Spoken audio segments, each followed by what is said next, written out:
afternoon, everybody. Welcome to another National Institute for Congestion Reduction webinar. My name is Stephanie Lewis. I will serve as your moderator today. Before we get started with today's webinar, I'd like to give you a little bit of an overview of the Microsoft Teams environment, just to make your viewing experience a little bit more enjoyable. First, let me tell you, you can visit nicer.usf.edu to view a list of all of our previous webinars, as well as we have a full and packed schedule through mid of this year. So do stay connected to that website as we will be posting a number of additional webinars that are open for registration. You are in a listen-only mode, which means you will not be able to speak to our presenter directly, but you do have the opportunity to submit any number of questions throughout today's presentation by utilizing either the chat and or Q&A box. So do stay connected to either of those. We will be monitoring both. So if you have access to the Q&A and or the chat, you can utilize those. Also, if you'd like to see a list of those that are logged in, you can look at the attendees list. And if you would like to give us any kudos throughout today's presentation, you do have access to the React button. And then if you experience any technical difficulties with the sound, please click on the three buttons. Three dots where it says more, and have Microsoft Teams give you a call. And then finally, before you are at the end of today's presentation, please just simply click the leave meeting button, and that will close Microsoft Teams. So with that, it is my pleasure to introduce Brooke Wolf today from Taxis to Ride-Hailing, Examining Differences for Drivers and Passengers. Brooke is a survey researcher at UC Berkeley Transportation Sustainability Research Center. She joined TSRC after completing her master's degree in civil engineering with an emphasis in energy, civil infrastructure, and climate. So with that, Brooke, I'm going to hand it over to you. All right, thank you so much, Stephanie. Okay. All right, so thank you, Stephanie. Hi, everyone, and thank you so much for joining us today to hear about our presentation and research titled From Taxis to Ride-Hailing, Examining Differences for Drivers and Passengers.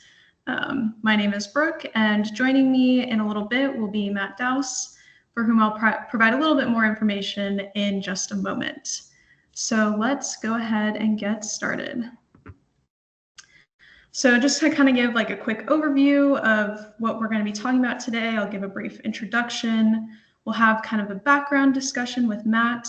We'll go through the methodology, results, policy options, future research. We'll have kind of a concluding discussion. I'll give some acknowledgements, and then I believe after that we'll go into a little brief Q&A session. All right, so it's kind of like an introduction. Research suggests that men and women have different travel patterns. Women may be more likely than men to make more trips throughout the day, travel shorter distances, and even trip chain. Women have different considerations when they decide what travel mode to use.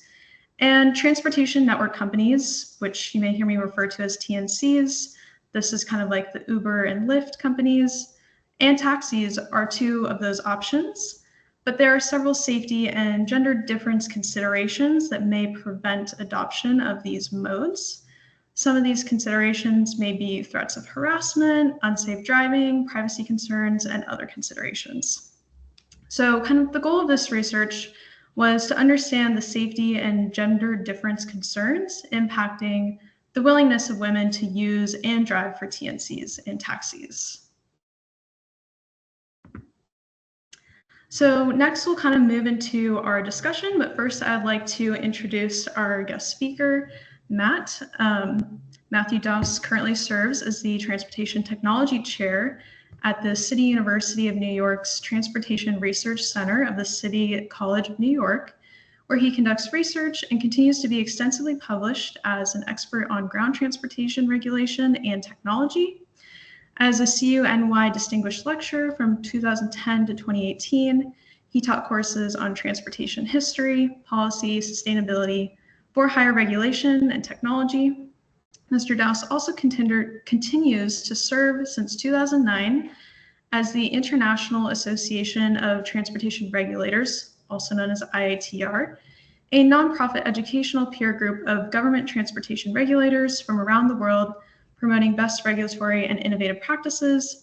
Mr. Dowse is the longest serving commissioner chair / CEO of the New York City Taxi and Limousine Commission, also known as TLC, where he served from 2001 to 2010. Prior to his tenure as commissioner, he served in many other executive and council positions in the New York City government for almost 20 years, including the general counsel to the TLC and the New York Community Development Agency, special counsel to the TLC and New York City Trade Waste Commission, New York City Human Rights Prosecutor, and commissioner of the New York City Civil Service Commission. He is a partner at Windles Marks Lane and Mittendorf LLP, where he founded and chairs the Transportation Practice Group since 2010. So we are delighted to have Matt talking with us today and sharing his thoughts on the discussion questions that we have prepared. All right, so jumping into the discussion, the first question that we have for Matt today is, what do you think are some of the barriers preventing people from using TNCs in taxis or becoming drivers for TNCs and taxis?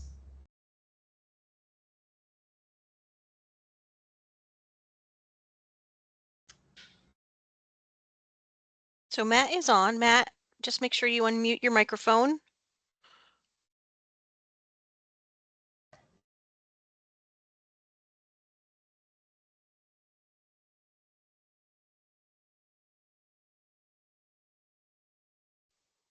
Okay, can you hear me now? There you are. Okay. Oh my, sorry about that. My apologies because my plane got delayed. So I'm actually in a very fancy TNC right now. So very apropos, a very safe one in Florida. How fitting. They have a new TNC law down here, which all the luxury limousines and all the other cars now, they all have TNC licenses. So good timing, I guess. That's the way I'm looking at it. So the first question is, Yes. Brooke, you want me to handle that one? Okay. So what do you think some of the barriers preventing, and by the way, thanks for having me. I read the report. I think we gave some preliminary comments on it, and, just a little bit of flourish before I answer the questions, Brooke. And for all of our listeners, I've been involved with this TNC movement from the inception. When I left TLC, Uber was not a thing. Like when I was at the government, we didn't have apps, so it was a very different world. And I was involved with commenting on every law that was passed during that period of disruption, including California, the PUC, Colorado's PUC. So I've seen the beginning and the end of this, and things have evolved dramatically where the TNCs are actually working with taxis. They're doing partnerships with public transit. So, the regs are the same for the most part. They haven't changed too much, but they're state laws, and taxis are regulated locally. So that's a little bit of the background, and I've seen this stuff come full circle. And safety is still a big issue that everybody's talking about, of course. And there's differences of opinion on this, which we'll get into. So in terms of some of the barriers that prevent people from using TNCs and taxis, I think what I just mentioned, the disparity in the regulations, I mean, look, Uber and Lyft are kinder and friendlier companies now. They're actually working with taxis, and that whole disruptive battle slowed down. But let's just call it what it is. To be blunt about it, when Uber was trying to get licensed and Lyft wasn't trying to get licensed at the beginning, they were just giving free rides. They had difficulty in San Francisco and other localities complying with a lot of the taxi laws. And by way of background, they created this dichotomy, and there are probably more barriers to becoming a taxi driver these days than there is a TNC, and that's by design to support the business model. The business model is based upon an app that maximizes the number of people that are on the platform to provide more efficient service. They would not be able to get those amount of drivers quickly on the platform to respond if they had to send students and people that were freelancing, to buy a car and buy insurance. and to be worried that they were smoking weed and have a, a misdemeanor for possession of marijuana, and they don't want to go through a background check, right? So the big issue that still is in place right now. I think there's still people that have differences of opinion on it, but it was the battle between the taxi and the Uber industry was at the very, very beginning based upon background checks and insurance requirements. They wanted to make it easy for someone to just walk in and start driving, right? So they allow you to use your insurance that you have with any car, not the commercial insurance that costs more, which taxi owners need to buy. And they didn't have to get the criminal background checks. They had easier name checks in a database. So it's easier to get licensed as a TNC still to this day. If, and also you don't have to be licensed as a driver, by the way. It's the company that's licensed. In the taxi industry, it's the company and the driver that get separate licenses. And sometimes there are licenses for vehicles as well. But the whole rules were streamlined at the state level and they preempt the local level, right? And the definition of a TNC does not include taxis, and it specifically excludes other modes, even if they're operating like TNCs with apps. So when you look at the definitions, that dichotomy remains. And I think the biggest barrier for people becoming taxi drivers is the wait time, the paperwork that they have to go to the local regulators that are part of the ITR, getting the criminal background checks. Things are much more streamlined and it is easy to become a TNC driver. Honestly, I don't think there are many barriers to become a TNC driver. If you have certain types of criminal convictions, or if you were thrown off the platform before because you did something wrong, you're going to have a problem getting in, because they have to adhere to the state standards, which are a little bit much less stringent, honestly, than what some of the localities do when they regulate taxis. So yeah, taxis are more of a barrier for folks, and the TNCs, it's easy to become a driver and get into the system.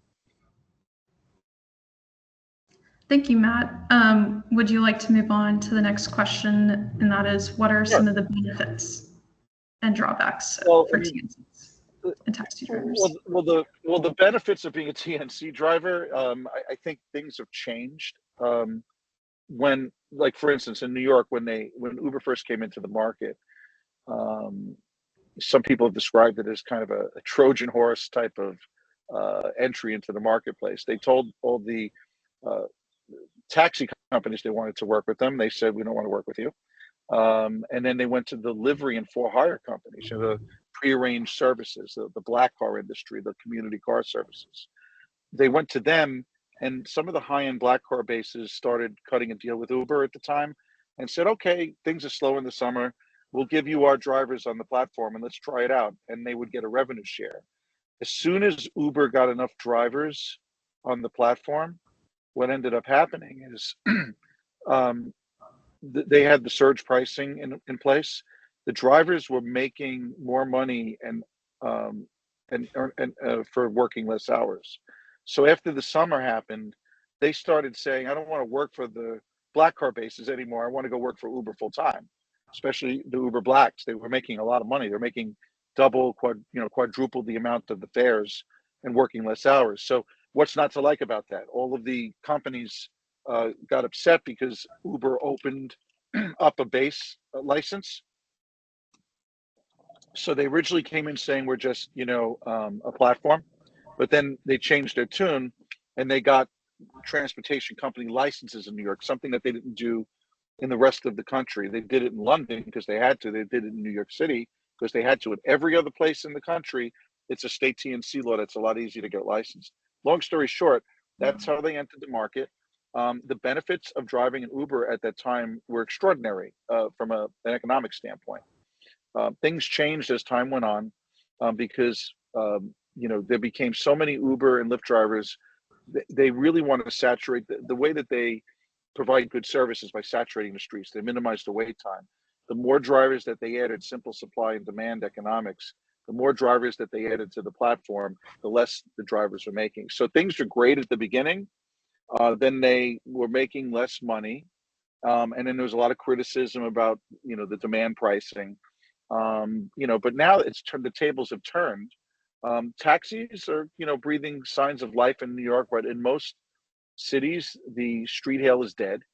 You could stand on the corner in Beverly Hills and try to hail a cab all day. You're not going to get one. There's no such thing as a street hail in most cities.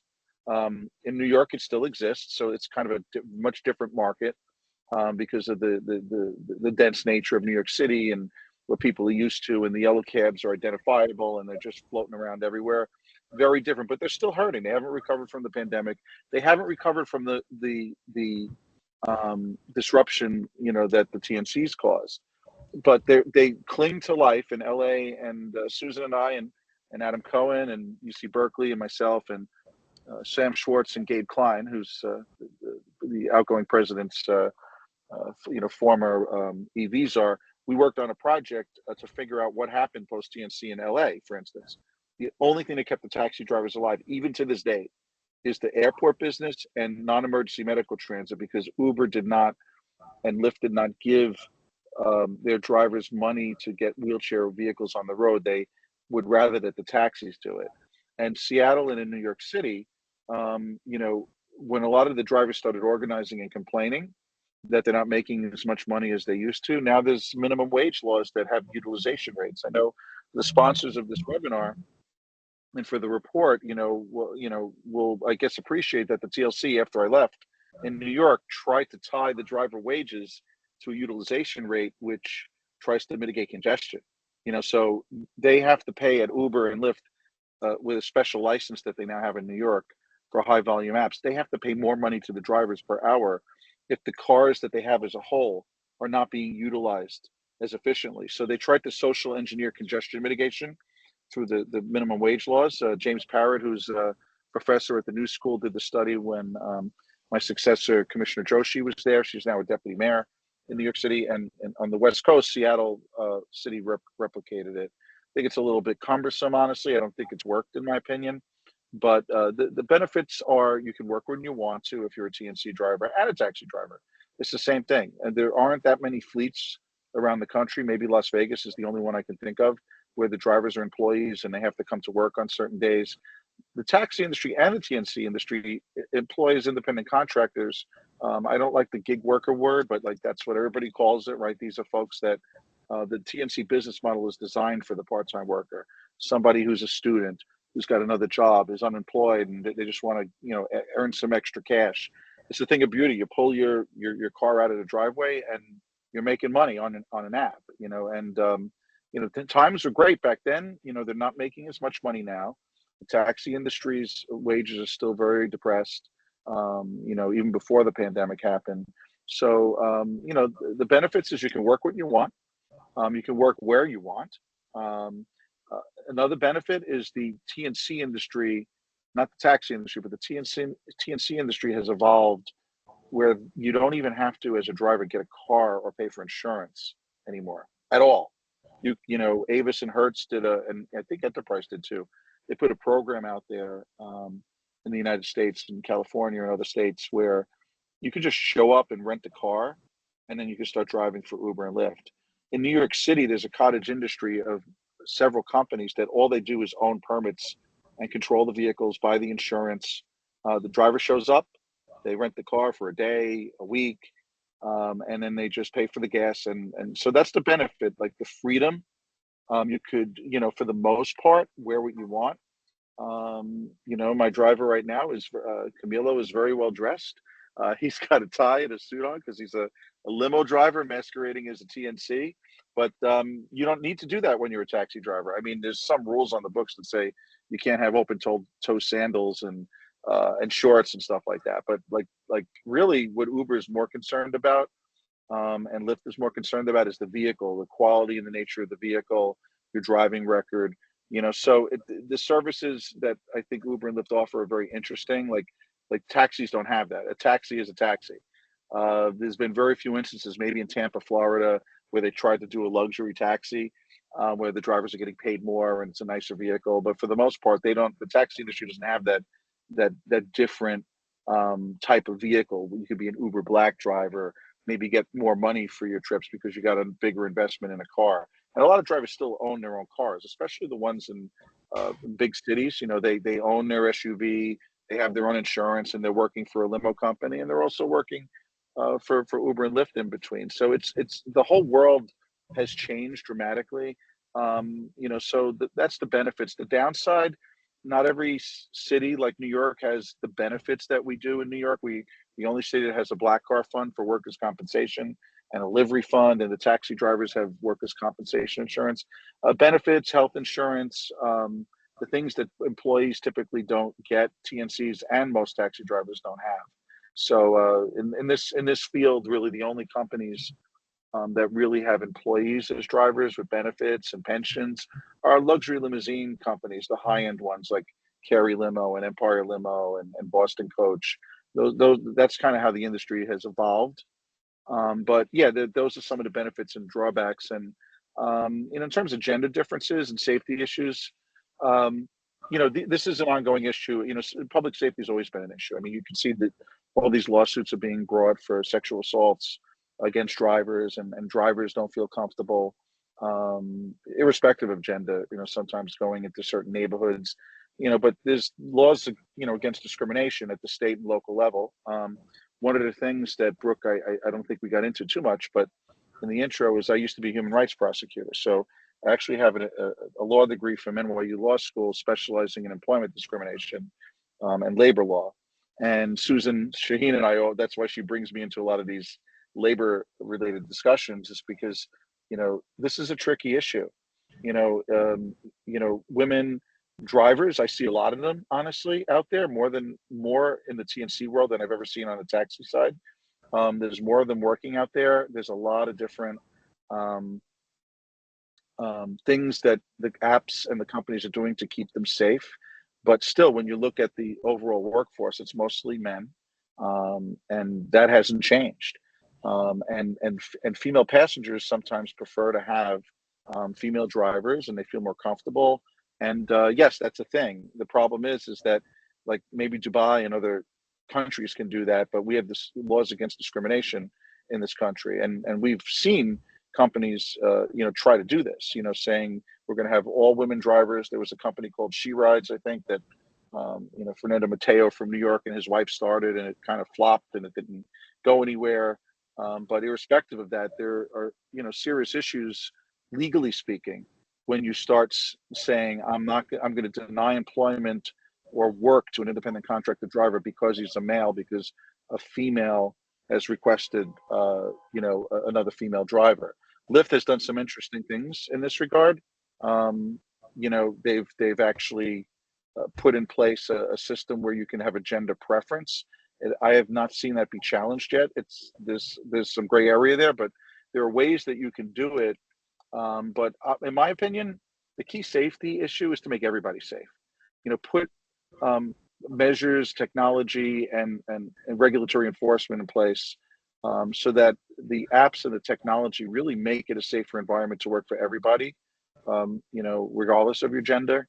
So that's kind of how I view some of the key differences in safety, is that, there is this history, as the GAO report, the General Accounting Office, and others. If you just have to do a Google search and see how many lawsuits are being brought, also by imposters.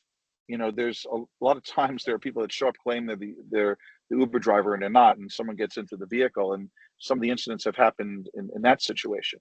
There's also some, yeah. So that's kind of how I view that world. It's a very difficult thing to do, to try to, the best solution there is probably to just make everyone, including women, feel safe when they're driving or taking a TNC. And I think that's the best approach. If you start denying trips or employment to somebody based upon their gender, regardless of what gender it is, then you're in trouble, not just with federal violations potentially, but every state has human rights laws, and some cities have human rights laws. I was a New York City human rights law prosecutor. My good friend works with me every day, Pat Gatling. She was the commissioner of the agency. We have a city human rights law that goes further than state and federal laws in terms of protecting protected classes. And so, depending on what city and state you're on, there may be a different legal opinion on this. But that's the key thing when it comes to gender issues. I know the report talked about the enhanced safety risk and the perspectives and the perceptions of people. I think that's all very valid. But the legal realities, I think, make it a very tricky to do subsidies or pay female drivers more to incentivize them. Those are very, very dangerous areas to go into, because then you're looking at potential lawsuits that could be brought by the other gender or genders. All right, thank you so much, Matt. That's really helpful background as we begin to dive into the research more. So let's move forward. All right, so next we'll kind of go over the methodology for this research. So we targeted a specific market segment, and that is women. So we conducted focus groups with 8 participants who drive for TNCs. We conducted a focus group with people who are passengers of TNCs and taxis for an N equals 8. And the key purpose of the focus groups was to identify the key issues and kind of inform our next method, which was the survey. So we conducted 2 online surveys. The first one is women who drive for TNCs and taxis. We surveyed 170 people, and the purpose was to better understand driving behavior, income, expenses, safety, and accessibility for passengers traveling with children. And then the second survey was focused on the passenger and non-passenger side, and that had an N of 440 people. So the purpose of the passenger and non-passenger survey was to kind of better understand the general travel behavior, understand preferences among passengers and non-passengers, understand safety, and again, traveling with children. And then the third main method that we used for this project was expert interviews. So we conducted expert interviews with 13 people, and these were researchers, transportation professionals, and even some TNC drivers. And the purpose of the expert interviews was to just gain some additional understanding of the issues and potential strategies to kind of fill in the gaps from the survey.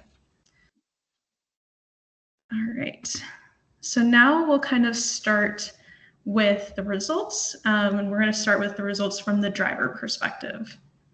So one of the first key findings that I'll share is that women start driving for TNCs to earn additional income when they're in between jobs, unable to find another job, and other job statuses. So we have a table here kind of listing various reasons for starting to drive for TNCs. I would like to note that in this top row, I had a job but needed extra income, and that was reported by 80% of the survey participants. 2 others I'd like to highlight is I was having trouble finding another job and decided to start driving for Uber and Lyft. That was 18% of participants.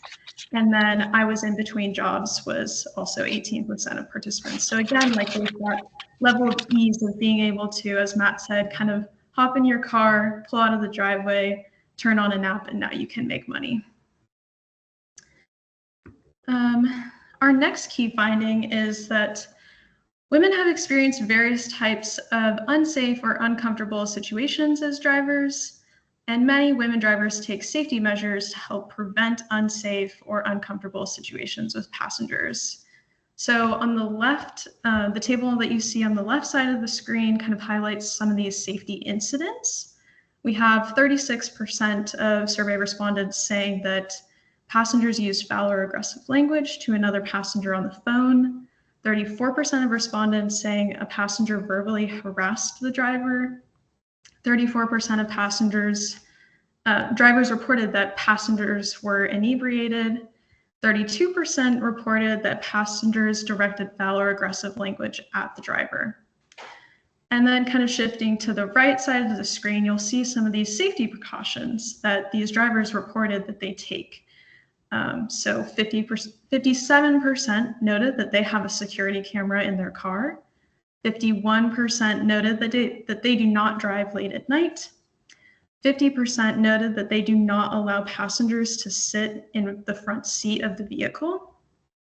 And 43% noted that they will cancel rides if passengers appear to be threatening, inebriated, etc.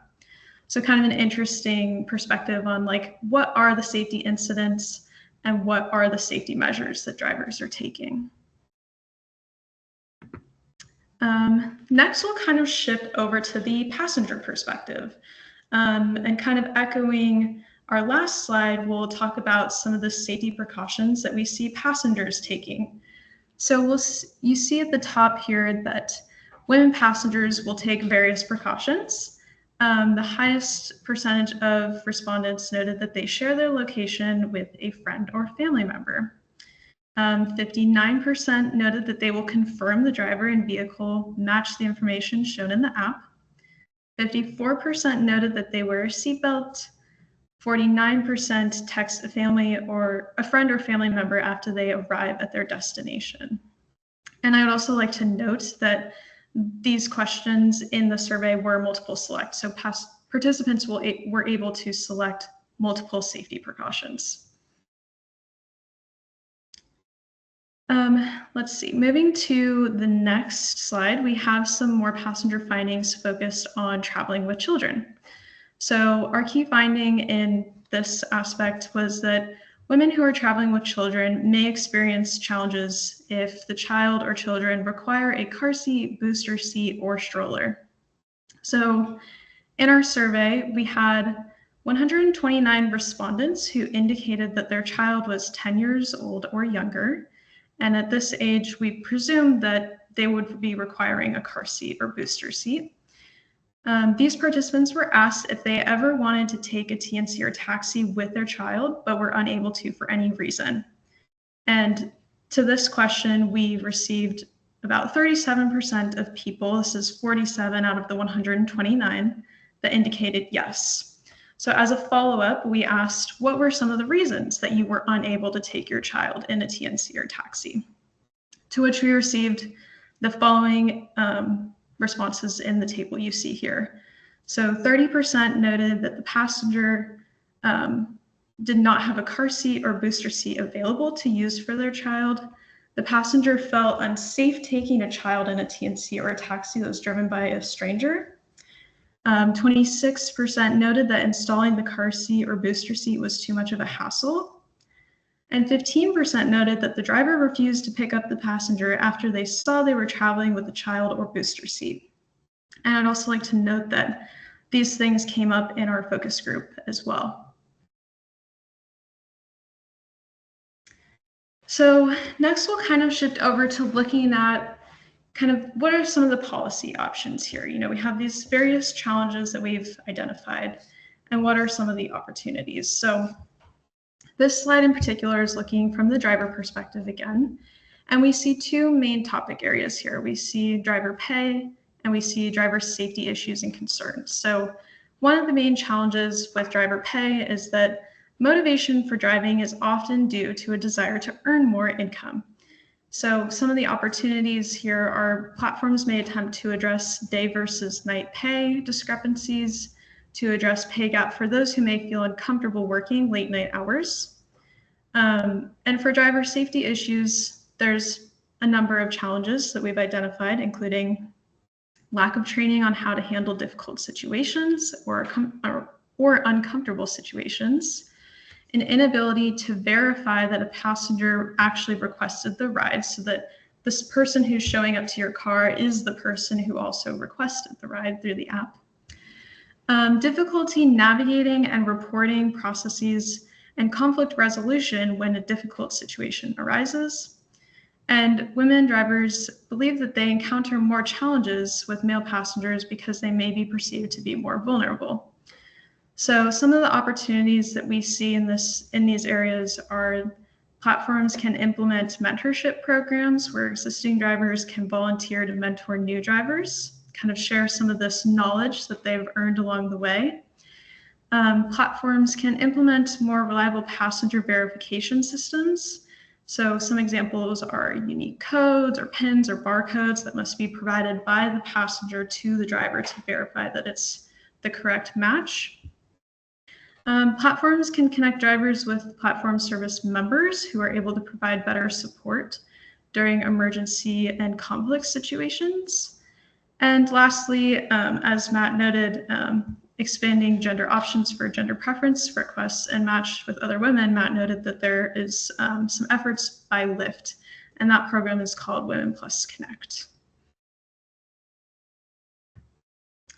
So next we'll kind of look from the passenger perspective and understanding what were the key challenges and opportunities that we identified through this research. So one of the two main topic areas here are the passenger concerns about safety and accommodating children. So the main challenges with passenger concerns about safety are concerns about drivers speeding and driving erratically. And then women may feel more uncomfortable with male drivers. So the opportunities, again, we can offer options such as Lyft Women Plus Connect, and platforms can monitor customer reviews regarding driving behavior and restructure passenger reviews to improve data collection on specific criteria, such as safety of driving, cleanliness of vehicle, friendliness of driver, etc. And moving to the issue of accommodating children in TNCs, we heard that drivers are concerned about the length of time that may be required to install a car seat in their car. They may be concerned about maintaining the cleanliness of their vehicle when a child is traveling in the car, and potential insurance impacts if they get in an accident while there is a child in their car. They express that they have very little incentive to accept rides from passengers who are traveling with a child or a car seat due to the potential risk and time consumed installing that car seat in the car. Passengers may be denied rides when drivers see that they are traveling with the child or car seat, and passengers may experience challenges traveling with a car seat to their destination, like maybe there isn't a place to store the car seat. So some of the opportunities we see here are platforms can offer car seat programs for drivers and or drivers to provide car seats. I know that Uber has a program called Uber Car Seat in select locations. Drivers can earn extra pay for accepting rides with children. Passengers can also indicate when they book a ride if they are traveling with the car seat. So this way the driver kind of has an idea ahead of time, like I should expect that this person I'm picking up might need to install a car seat, and kind of know ahead of time that there could be that extra time to have that car seat installation. And then lastly, passengers can opt to pay an additional fee to use a booster seat or car seat that's provided by the platform or driver. And again, there's a similar program to this known as Uber Car Seat. So kind of to wrap up, our limitations in future research. The research findings are more generalizable for TNC drivers and passengers. As Matt noted, there's a limited number of women who are taxi drivers and passengers.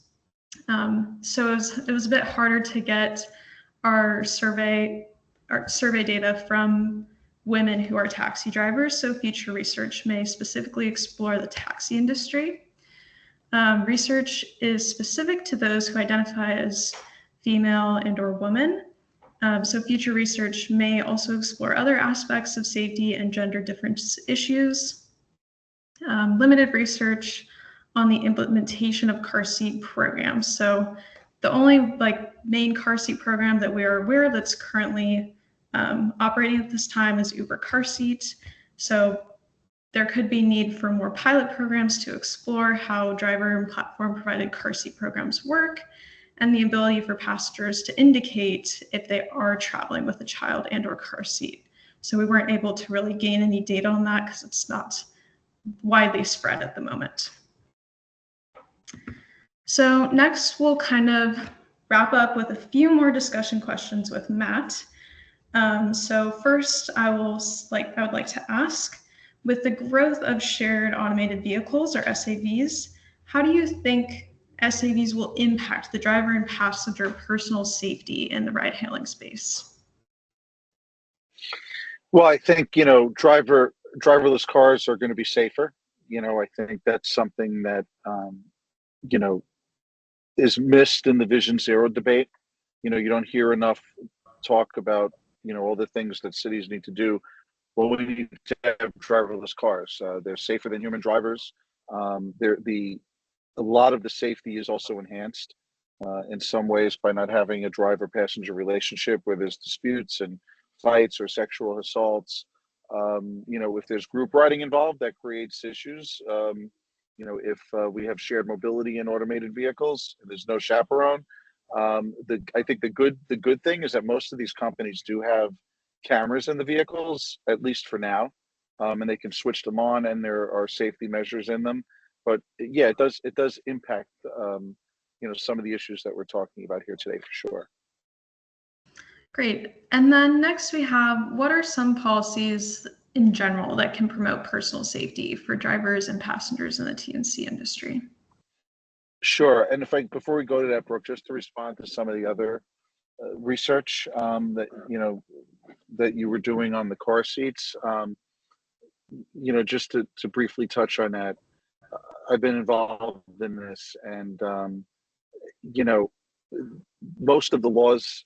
I mean, first of all, when I was growing up in the '70s, there was no car seat laws for anybody, right? So I have fond memories of sitting in the front seat with no seatbelt. There weren't seatbelt laws back then either, and kids like my brothers going back and forth to the front and the back on long trips. So that was highly dangerous, but nobody knew at the time, or they didn't take action. Then when NHTSA started when NHTSA and states started mandating that kids have car seats, when I had kids 20 plus years ago, I learned a lot about the car seat laws. And, it's probably more unsafe to have the wrong car seat in some instances for the child based upon the age, the height, and their weight, than it is, and that's a huge issue because there's such detailed information about the safety measures that need to be taken with the size of the seat. There's like two or three different sizes of seats, and before you go to a booster seat, right? So one of the big problems every time some council members, Eva Moskowitz, when she was a council member in New York City, when I was commissioner, proposed a law requiring it in taxis, and the industry uniformly in New York and other cities and states would uniformly oppose it for sanitary reasons. They would bring up the issue of vomiting and germs that are spread from one kid to another. Number two, you're creating a legal liability situation. If you're putting a car seat in a vehicle that is not the right size for the child. So you could see that most of the states and cities have not mandated the car seat program. It's been more of a voluntary thing. So usually it's a company policy. Now, some companies bend over backwards. Some exist for the purpose of serving kids, like Hop Skip. There's actually a company called Cars for Kids in New York City that specializes. So I see, like, when the general industry doesn't respond, Brooke, to some of these things, what ends up happening is, companies create niches. Like Hop Skip has background checks and extra vetting that they do of the drivers more so than taxis in the average TNC. So, like, there have been niches, including car seat companies like Cars for Kids in New York. It's not widely used or known, and there are no other companies I'm aware of that are doing that.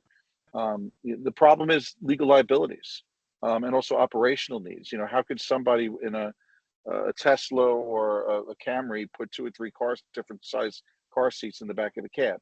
As a parent, I've noticed that over time, the car seats, if you're able to afford one, which is really the issue here, equity and people who can't afford it, based upon the survey results that you have in the study, people who can afford it can get car seats now, where the whole thing, basically comes together, and you could put the holster or the base in underneath it, and it turns into a stroller.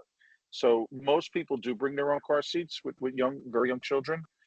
Booster seats are different, but like the companies vary in their approach to this.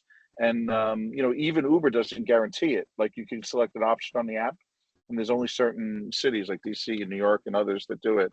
But it's primarily legal liabilities. And as we got safer as a society and had more regulations on car seats, that actually complicated, uh, it being something that is like a right in any way that you have by regulation. It's more company policy. And yeah, it's a big issue for moms and for parents with young kids, especially those who can't afford. the fancy strollers and don't want to carry these things because they can't lift them. They have a disability. So these are real issues, and sadly, there's not really good solutions to it right now. But in terms of personal safety, I'm a big fan of telematics. The telematics are the cameras that you put into the vehicles that record the roadway and also can record inside the vehicle. And technology has been and will continue to be used to make the vehicle safer. Now, the taxi industry hasn't necessarily caught up with like some of the things that Uber's been doing and Lyft have been doing, so that the TNCs, for instance, have all sorts of safety features outside of the cameras, right? So on the app itself, some of the issues that were raised in the research, Brooke, they have an emergency assistance, services call from the app. I've been in Ubers myself where, if you're deviating from the path from the app, they'll ask the driver and the passenger what's going on. They'll ask the passenger, "Are you okay?" These safety features are built into the app. We have the follow my ride, share my ride aspect to it that didn't exist years ago. Now you have it, so you can take your loved one, or kids can have their parents follow their ride. You click it on the app, and you can see where they're going and make sure that they're on course. You have also a program called Ride Check, where using sensors and GPS data can figure out and detect if a trip is not going as planned, and it leads to notifications to the passenger or to the driver, and somebody actually intervening, and making a phone call. Once I asked my driver to go somewhere else, and he didn't fix it on the app, and before you knew it, I had people calling me. So there's great safety features that they built in. So I don't want to go on and on about it, but the app and the technology provided that. Going back to cameras, um, you get a discount if you voluntarily put it in, and for labor law reasons, many companies that wanted to put cameras into the cars to reduce crashes and incidents, where you're monitoring the driver behavior of the driver, were concerned about the independent contractor taxi drivers and Uber drivers, being classified as some employees, where they would be entitled to overtime and more pay and bring class action lawsuits. So even going back to the days when I was commissioner, um, you know, uh, 15, 20 years ago, we tried to do pilot programs with uh, incentivizing and giving discounts from insurance companies to put the cameras in the cars, because the insurance companies love it, because the cases don't go to trial. You don't waste money on lawyers and fees, and they don't drag on, and there's no fraud. You're pretty much at fault or you're not at fault once you get the footage of the crash. And across the board, the black car companies in the 90s started putting them in. Some of them, were taking risks because they had independent contractor drivers. Others had house drivers where they were employees and they could be controlled and monitored, and performance evaluations and told what to do, or fired, like any ordinary employee. And across the board, from the 1990s up until now, you put these cameras in your vehicle, you reduce the number of crashes by 50 to 60%. Just think about that for a minute. You're talking about saving lives, making the roadway safer and safer for the occupants of the vehicle. The other aspects of safety in terms of preventing disputes between drivers and passengers is also at play. And I'll tell you a funny story about how this happened in New York. In New York City, for instance, I was a big fan of this, and I've been advocating as a Vision Zero matter that the regulators mandate the cameras, because legally, if you mandate the cameras and the government has a regulation, the labor law issue evaporates in most states.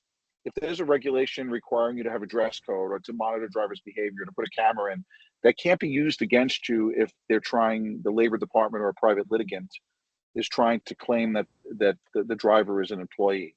So I'm a big fan of the mandate. Nobody's done it yet, and it needs to be done, in my opinion, to save lives and to create personal safety. What happened in New York is the Black Car Fund, which is a great workers' compensation fund that provides, um, healthcare benefits for injuries and crashes, irrespective of fault and lost earnings, even if you're an independent contractor driver, and that includes Uber and Lyft and all the black car companies. It's a great program. They have benefits on top of that, and they have risk mitigation programs. One of the risk mitigation measures that they did was a pilot program with a company called Nexar. Nexar, gave a bunch of cameras to the Black Car Fund, purchased them, and the Black Car Fund gave them to drivers. Um, wasn't too many of them out there. And then one day during the pandemic, I found out that there was between 20 and 30,000 cameras on the streets of New York City, and it's growing by the day. You know, we have about 100,000 plus vehicles out there, 30,000 cameras that are recording 24/7 the street. And with AI now, you know, if there's an incident or something happen, you have eyes on pretty much at any time of day, any corner in New York City. You can probably get a photo of the road and whatever happened outside the vehicle. There's also an inward facing camera that the drivers have where you can hit a button and you can record what's going on. Now, the reason why the drivers started putting these cameras in, it was not because of the insurance discount. The insurance company stopped offering the discount years ago. They were more concerned about their ratings being affected. You know, what ends up happening, the dynamic in an Uber, a Lyft, or a TNC trip, I mean, the dynamic is different with taxi drivers. There's no rating system, so you know it could result in like really bad stuff happening between drivers and passengers, and they would file a complaint with TLC. In the Uber and Lyft and TNC scenario, and now with some of the taxi apps, you can file a complaint with the company, and it affects the rating system. And the drivers are so concerned about their rating system not being impaired because the opportunities and the pay that you get being thrown off the platform. There's such concern on both passengers and drivers' sides that the drivers started buying these cameras on their own. There were some discounts, you know, that or incentives I think that Uber and Nexar were providing, but the Nexar cameras are in these vehicles, and the drivers usually get them because they want to press the button if there's a dispute and record it, and they upload the data. But this is the future, and it involves safety. You know, we used to have taxi drivers in New York City and livery drivers, you know, killed and robbed all the time. It was horrible. That led to the partitions that were in the taxi cabs.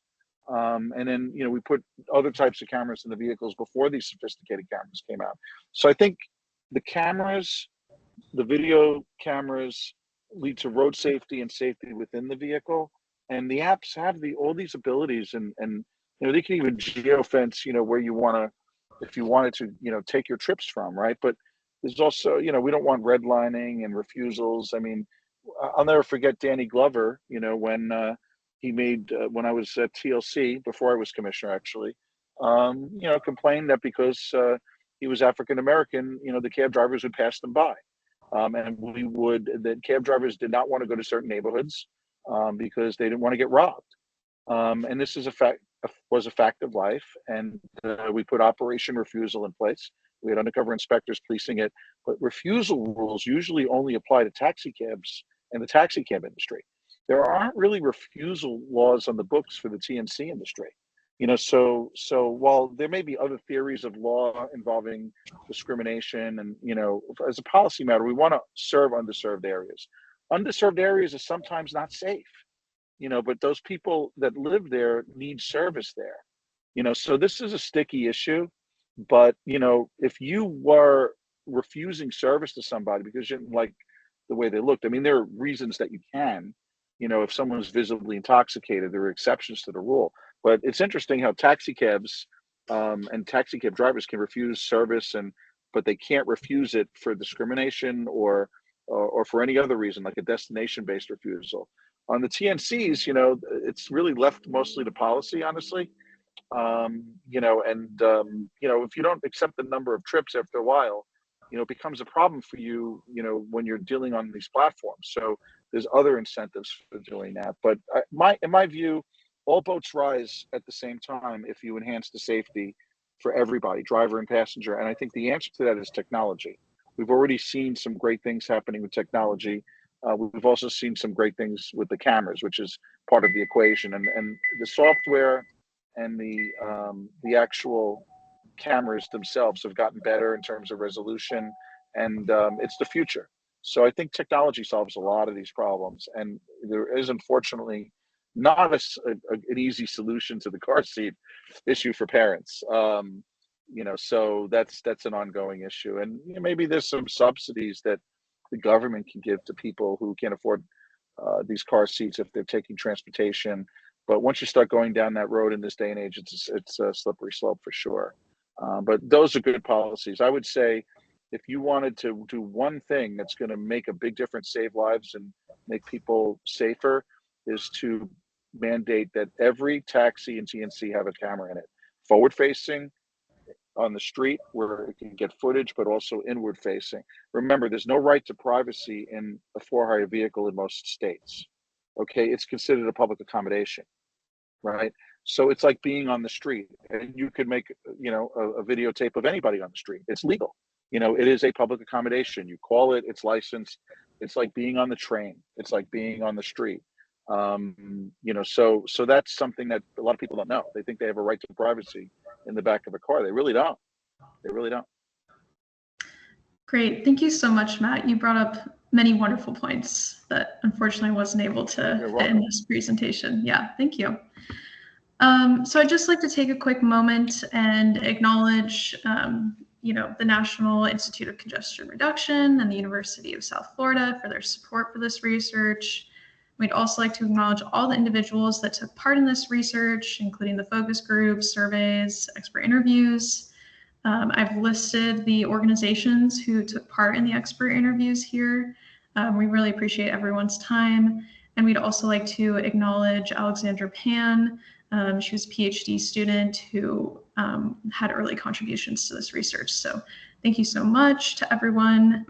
And I would really like to thank everyone again. And please, if you would like to learn more, there are so many details that we were not able to include in this presentation. I'd like to refer you to our report and policy brief on this research, and the URL is listed below where you can find the links to these. So thank you so much, everyone. And I think looks like we have a few minutes for a couple of Q&As. Great. Yep, I'm here. Thanks. Thank you so much, Brooke and Matt, for all of the great information. I did drop in the chat window the evaluation for today's session, as well as a quick link to the reference that Brooke had previously shared. I do know that it is our sort of our witching hour at 1 o'clock, but I will, if anybody needs to drop off, feel free to do so. I will just ask a couple of the questions that were submitted during registration. And then if there are any additional questions, Brooke, I'd be happy to send them to you and Matt, and then you can answer them and we can post them under the recording on the NYSER website. Did you include perspectives or information about gogirlride.com in Portland, Oregon in this research? That was not an organization that we interviewed, or I mean, it's possible someone from that organization could have taken our survey, but not to my knowledge. But we did interview a different organization that I believe kind of has a similar operational model, if you will, called Her Ride. Great, thank you. Can you provide a little bit more detail about how people were recruited to participate in the surveys? Yes, so the surveys were populated on a survey platform called Qualtrics. And so we participated in a Qualtrics panel for this research. So they have a bunch of people who take the survey, and we had some screener questions. So people had to essentially complete the screener questions to be eligible to get the rest of the survey. So we kind of used this Qualtrics platform, and that's how we were able to get our participants for the survey. It's a nationwide platform, just to be clear. Great, thank you. And can you explain a little bit more in detail about the car seat program that you addressed in the presentation and how that might work? Yeah, that's a great question. So, as Matt said, there's a lot of challenges to having a car seat program. A lot of liability issues. There's different types of car seats. As your child grows, they need different things from a car seat. I think the Uber car seat model, it says that they have, I believe, one specific car seat. It's like the Nuna Rava.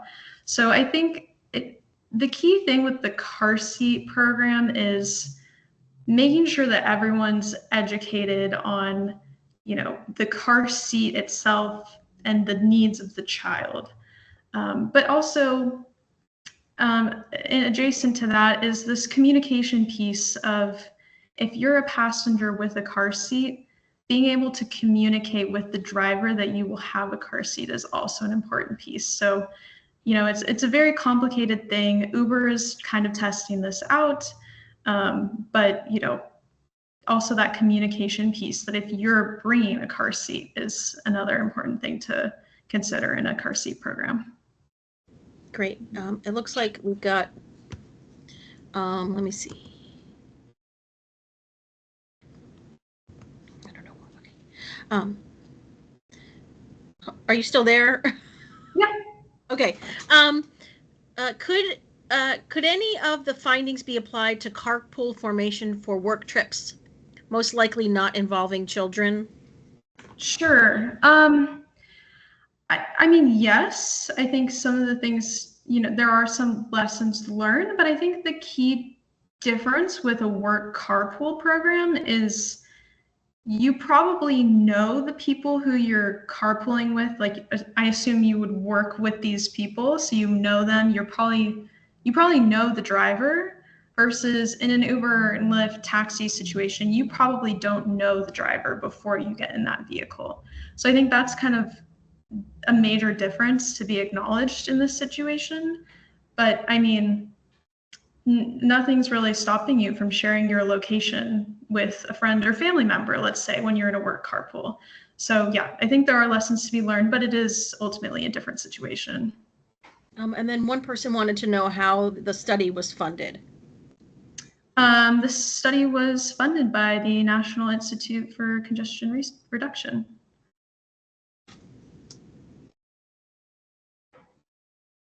Somebody said anecdotally, my Uber ranking decreased a lot when I was using a car seat for my son. It went back up once my son was old enough to sit without a car seat. Yeah, and that's, that echoes a lot of, the focus group findings. We had someone tell us that they were traveling with a child, they had a car seat, and they watched the vehicle pull up and then just keep going once they saw that they were traveling with a car seat and child. So yeah, this is definitely, can be witnessed across the landscape.